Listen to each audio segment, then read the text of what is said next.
Happy Friday! Right? Long 3 days. I see some hungover faces out there. Hope you had a good time. All right, so I'm here on behalf of Loop. Huge thanks to Gorgeous, Loop, and team for having me here. Really excited to share what I've seen over the last kind of like 15 years of e-commerce.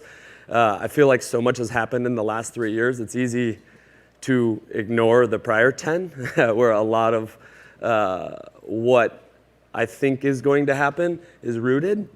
I want to share a lot of what we saw at Chubbies, and hopefully y'all can learn something from that, of course. And then last, I think the output of all of that is just, man, more than ever, I think profitability needs to be the core thrusts of effort in these brands. And for whatever reason, it just hasn't been for the last 15 years, really. And we're kind of at that moment. And I'll make that argument today and would love to get your feedback and hear your questions. So I'm Kyle Hency. I co-founded Chubbies 10 years ago, also co-founded Loop 6 years ago. I was the CEO at Chubbies, built it for 10 years. We sold it last fall for 9 figures. Thank you.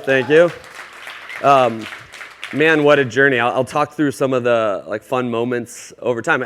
Are there any customers out here? Are there any Chubbies customers out here? That's what I'm talking about. There we go. Thank you so much. But yeah, we were always really comfortable at Chubbies paving our own path. And I think that was really, really central to our ultimate success. And I'll share some of the thought processes we had specifically around profitability today.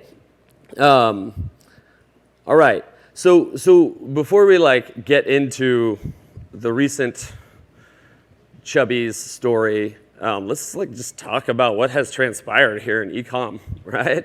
It's easy to forget that literally back in 07, 08, these digital D2C brands didn't yet exist, really.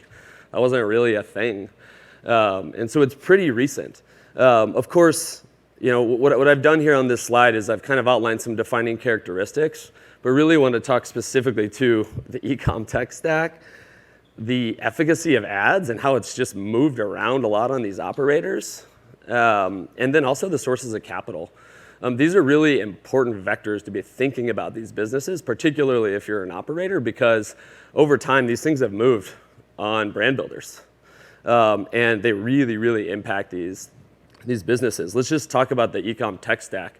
When Bonobos and Everlane and Warby were being built back in 07, 08, 09 timeframe, they were building custom e-commerce sites. It's crazy to imagine that, but that's how immature the tech stack was at the time.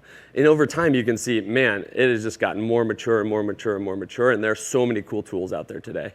I might make an argument that felt like I was getting point solution to death at Chubbies over the last couple years, but I think it's really cool to see the ecosystem mature, and that's huge for brand building. It's also huge for starting a new brand. I think we're in a really cool time period where if you're just getting off the ground, there are more tools to get that thing launched and in the public than there ever have been.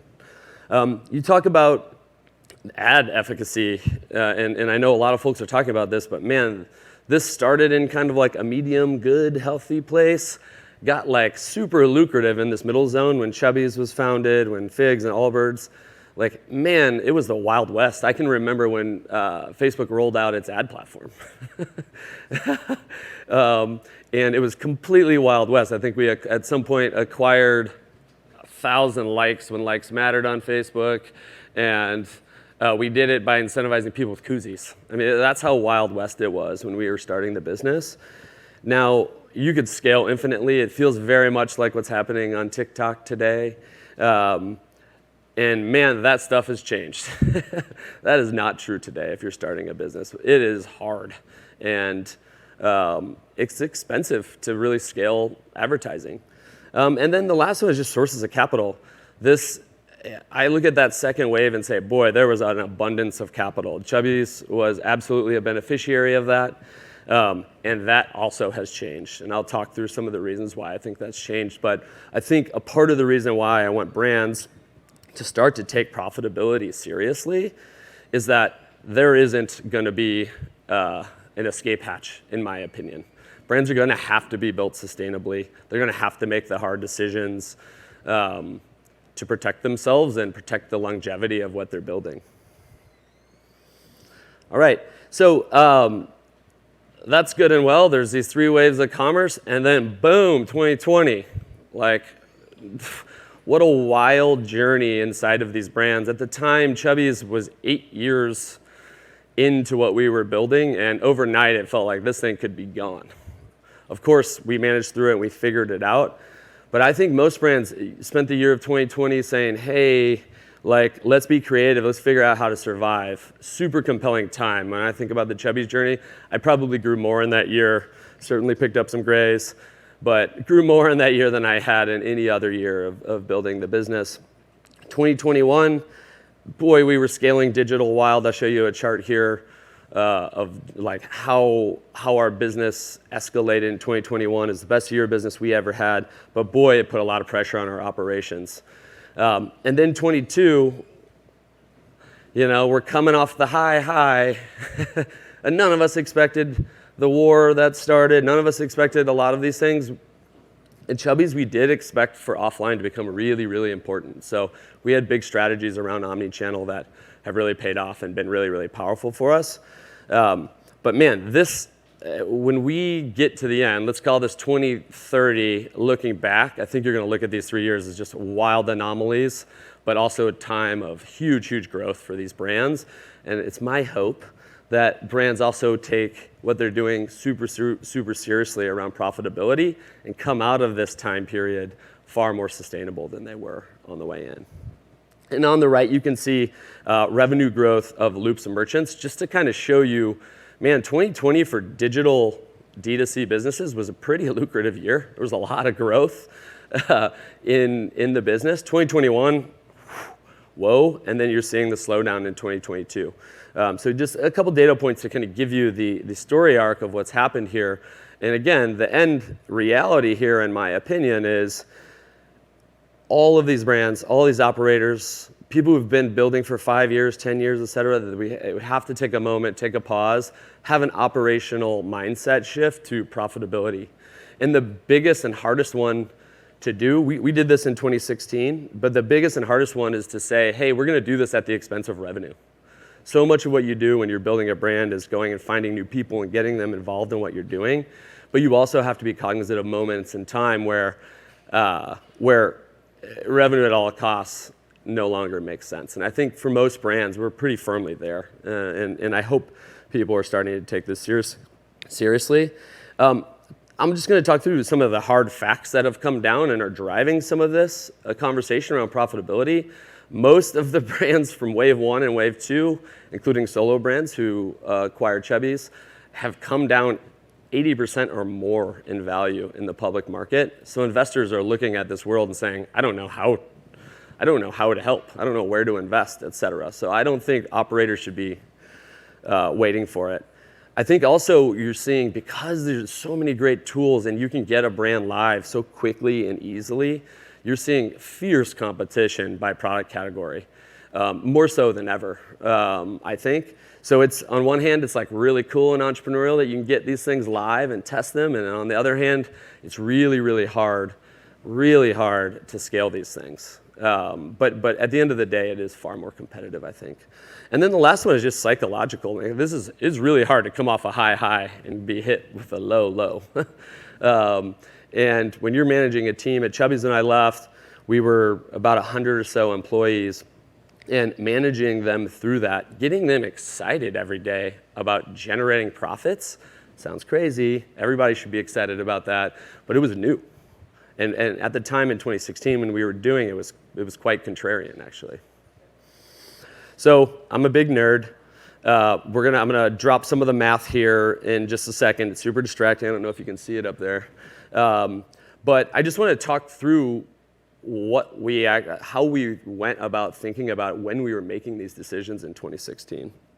And I think for most brands, The single biggest unlock you're going to experience in profits is really zeroing in on your customer and specifically your existing customers and finding, digging, going at, not with 1 or 2 cool programs or initiatives, but with like 50, as many as you can stomach to re-engage the people who you've already delighted.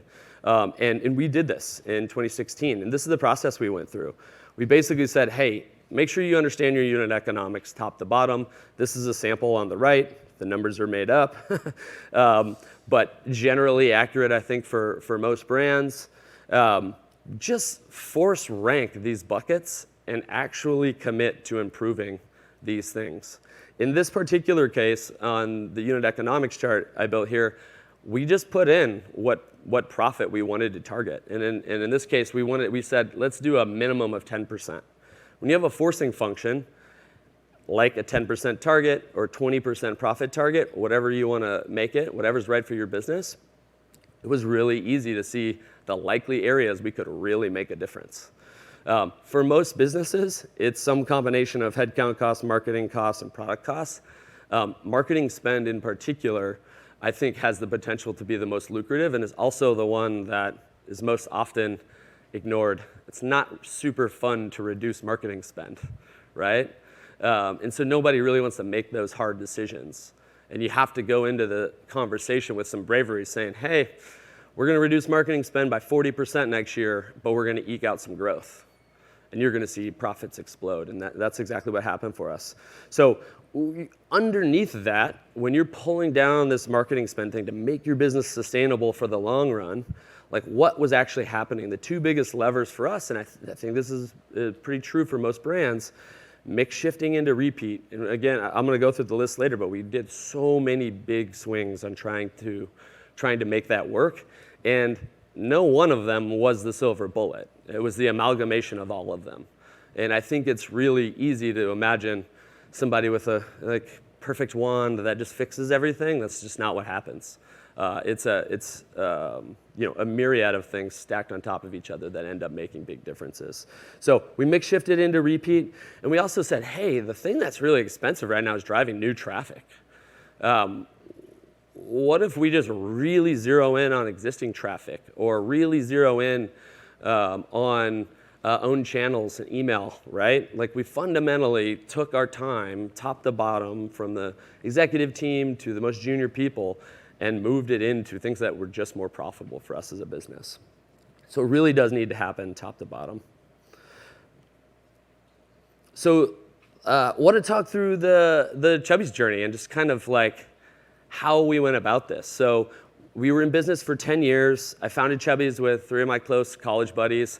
If anybody remembers the early days, some of our customers, it was very wild in the early days. And as we grew and expanded audiences, I think we tried to maintain that, but find some like really cool ways to add a bit of depth to the business. The business in general, still to this day, for the most part, sells shorts and swimwear. And over time, we got really good at being focused, and specifically in our product architecture, got really, really focused. But the 2 biggest things that should be coming out off of this page are, in 2016, we made some contrarian bets around, hey, we're losing money. We're not doing this sustainably. We need to make some big changes.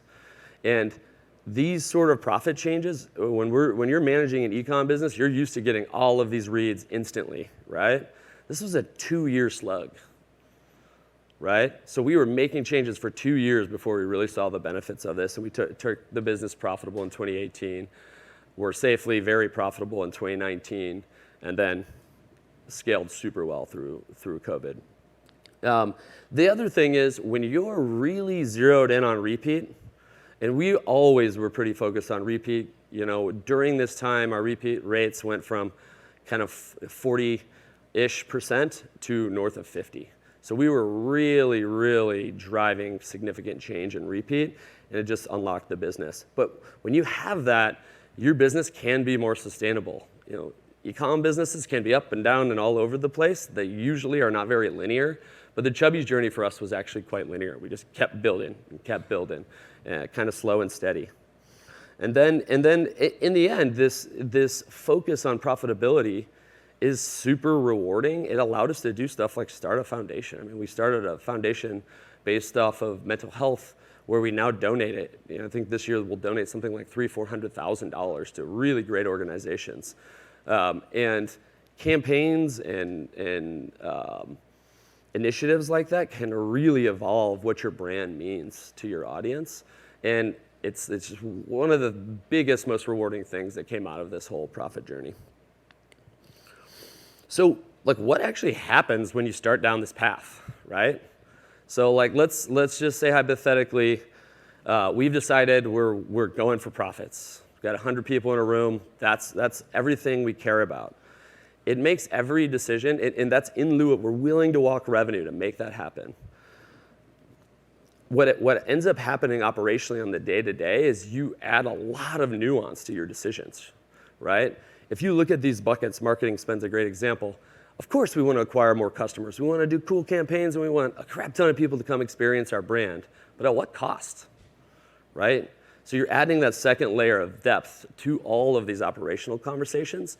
Inside of our business, it became really, I felt like we unlocked a whole new layer of creativity inside of our different functional areas, just by giving them this extra push. Speed of shipping, easy to say, fast as humanly possible is the target. But have you A/B tested that? What's actually the most profitable? Not what's going to generate the most revenue. What's the most profitable way to think about speed of shipping? Or should you be thinking about lifetime value as you think about speed of shipping, et cetera? Return policy is a great one. Of course, infinite return policies would be great. You can return this whenever you want, forever and ever and ever. Is that the most profitable way to go about it? Are you engaging the customer in the right way? So you end up taking this tension, which is, are all of these perceived wants and desires from the customer real? You start to ask yourself hard questions like, is that real? Is 2-day shipping actually expected if you're buying shorts? Like, no. Like, we tested it 100 times, and that absolutely was not the expectation. And both on revenue and profits, 3 and 4 day was great, and it was fine. And so I think doing the extra work and digging into that layer of detail as an operator was super, super rewarding.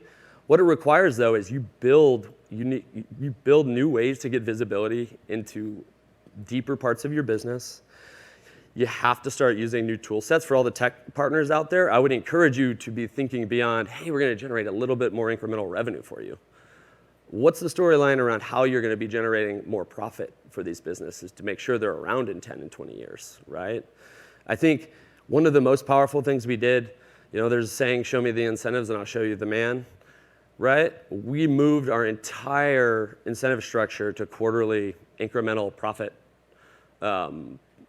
targets.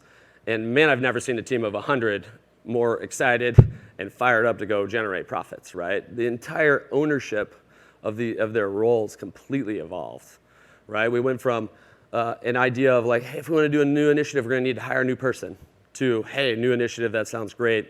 I think that'll be very profitable. Let's go get it. We got the team to go get it.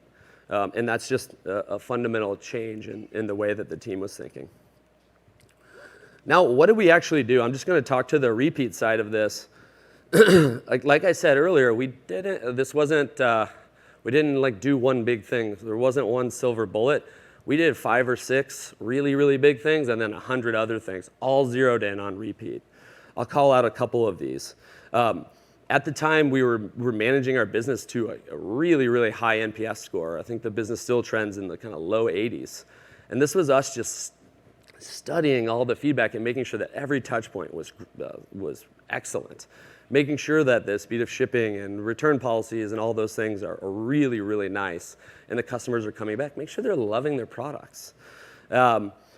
We more deeply incentivized exchanges over refunds inside of Loop system, which is called out here.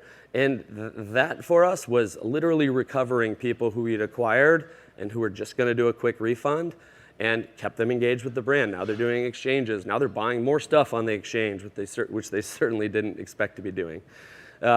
We rolled out a loyalty program. We built an iOS app for diehards, right? Using TapCart.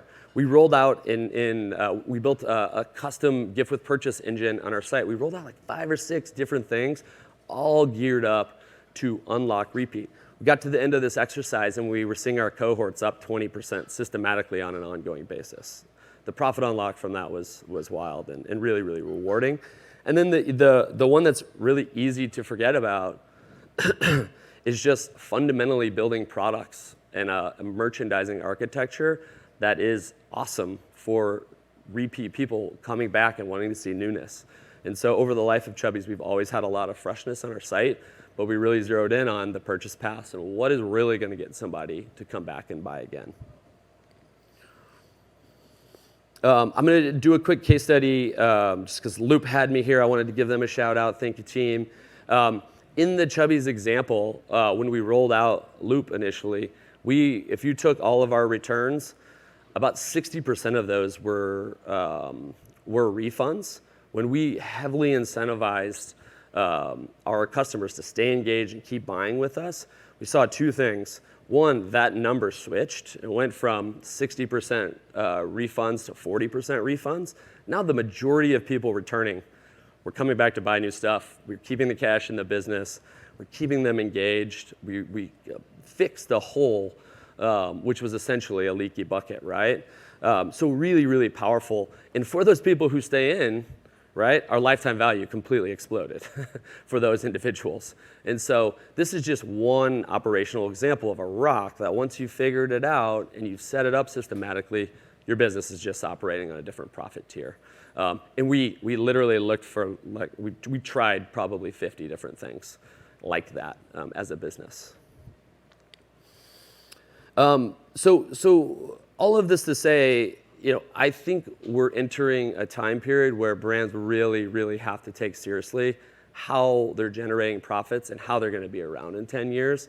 Because the past 10 years, we had a lot of ways to kind of wiggle through as operators, and it's getting narrower and narrower, and brands really need to be generating capital from their customers the old-fashioned way. I know it sounds crazy, but we can do it if we focus on it.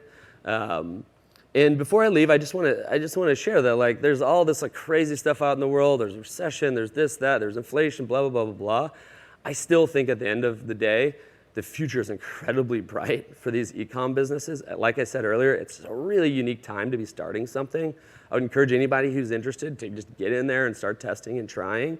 But wanted to share just some of the things I'm seeing. I can imagine a world where this impending recession, whatever that becomes, I say bring it, because to me there's going to be a massive, massive kick in entrepreneurship, and I never question the power of entrepreneurship in this country. You're going to see some of the coolest brands ever created in the next 5 years, I would venture to say. The second one is, man, digital is going to continue to lead the way, and boy, it's going to continue to evolve quickly, fast. You get so much data and feedback. Sometimes it's hard to handle all of it, I think. But this channel is going to continue to be incredibly strong and I think be the leader. I think some things will be in the spotlight. I think people are going to have to sell to customers where customers are. And we can't be one-trick ponies hawking goods on Instagram or hawking goods on TikTok. You gotta build a more deep business that matters more to end consumers. I think we're going to have a big kick in mindful consumerism. I think customers are starting to say, you know what, like, I don't really need it in 2 days. Actually, 4 is good, right? Like, what if that's better for the planet, that would be great, right?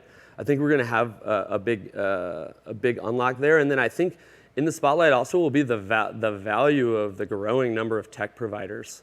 As a merchant, I can tell you we had 30, 40, 50 different point solutions, and we started to look for what are the bigger platforms that can eat up 5, 6, 7 of these kind of functional areas. And so I do think that merchants are going to be, should be kind of working at consolidating down their tech partners. I think we're entering a place where AI is going to start to really matter for these brands. You're going to be able to start to have very, very personalized experiences. I hope we get to a place where if I'm a good steward of the world, I'm a great customer for brand over here, hopefully my experience somewhere else on the web, on Shopify, can be awesome as well. And then the last one is, just to tie it all into retention, is just the winners at the end of the day in this digital environment will be the people who find massive unlocks in retention. There's nothing more important when you're building a brand and you're planning to do it for decades. That's everything I got. Thank you, everybody. Thank you so much, Kyle. So, yeah, it was awesome. So we have time for a few questions. So do we have a question here? I'm coming.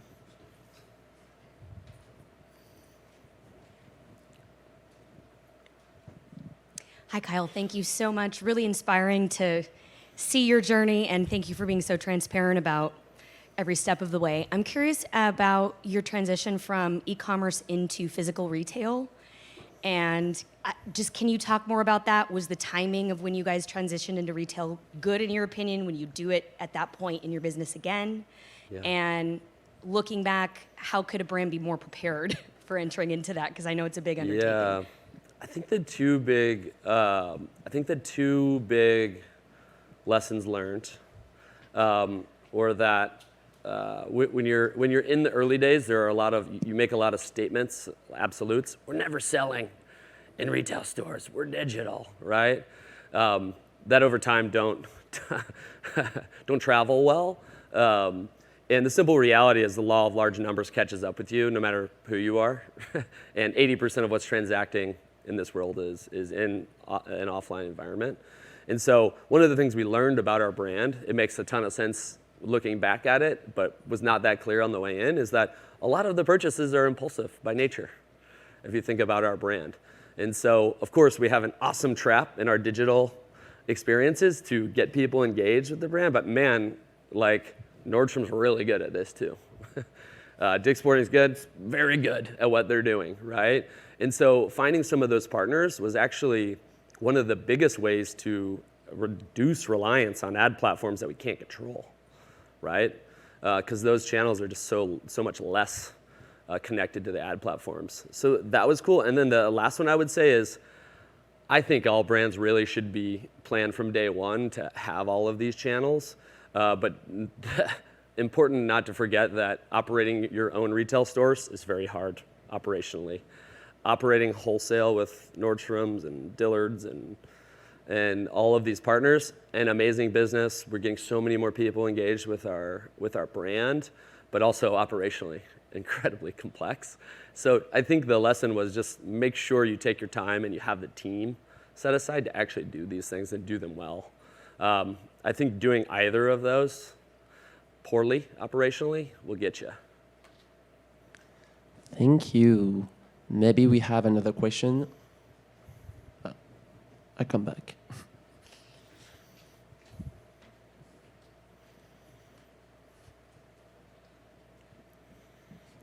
So at our team, we incentivize people based on certain metrics that we ask them to hit. And you talked about incentivizing your team on profitability. What are some of the unexpected consequences of incentivizing profits that maybe you weren't anticipating initially, where maybe they were trying to really optimize for something else that hurt the business? Yeah, great question. We didn't have any unintended negative consequences from my point of view. I think I was surprised at how quickly the mindset shift. It's a good example of strategy aligned with incentives really changing people's behavior. I think it was one of the largest behavioral changes we ever saw in 11 years of operating, which was there was a lot more, hey, we don't need this over here, proactiveness, as opposed to more. And then the other kind of surprising thing to me was the team naturally focused their efforts. It's easy to imagine, hey, we got to be profitable, we got to do more things. That's actually not what they did. They actually said, hey, these things are the most profitable, let's do a narrower set of things. I thought that was like really profound and powerful and totally unexpected to me. And Jeremy has a question. So I'd say like being the D2C VC's darling of like you raised about 8 figures, exited for 9. I noticed in your chart on the growth of the trajectory that there was no flat or negative year. How did you thread the needle of it taking 2 years to get to that like break-even profitable perspective with, I'm sure, a board and a bunch of VCs probably pushing for like in the go-go times, like go harder and go keep growing? Totally. Great question. we actually set the board's expectation that we were willing to not grow. We just, it was like a roll up your sleeves and figure it out exercise. But the year where we turned the business profitable, we grew slower. Like, because our return on ad spend thresholds were higher. That's the way we were managing the business. So we had set the expectation that we were willing to not grow so that we could get the business structure right, and that we were going to continue to grow after we did that. We just happened to be able to grow through it.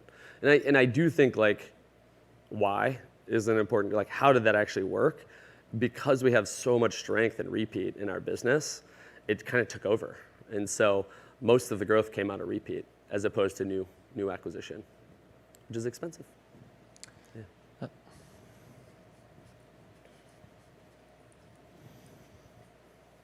Hey, thanks for that, Kyle. That was excellent. So I have a question. You mentioned that brands should always adapt to technology. There are a lot of vendors to take advantage of out there at different stages of growth. What questions should brands be asking about when to onboard each specific technology, whether it's a marketing channel or fulfillment provider or something like Loop that handles returns? How do they know when to onboard each technology, or when they should be looking for a way to automate a process that's just taking way too much time or way too much resources internally? Yeah.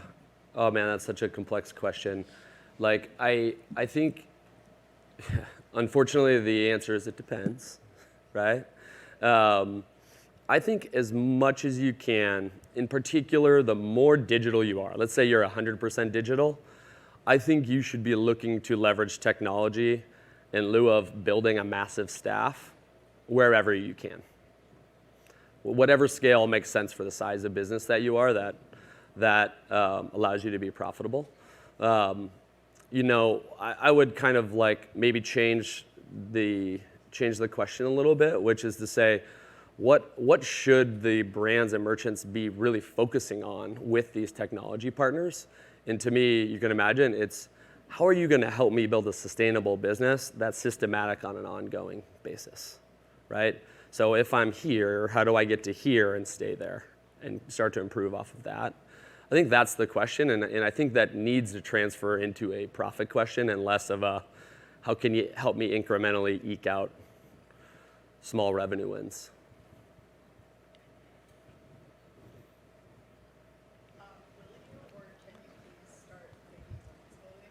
Oh, will we make women's clothing? Yes, we will.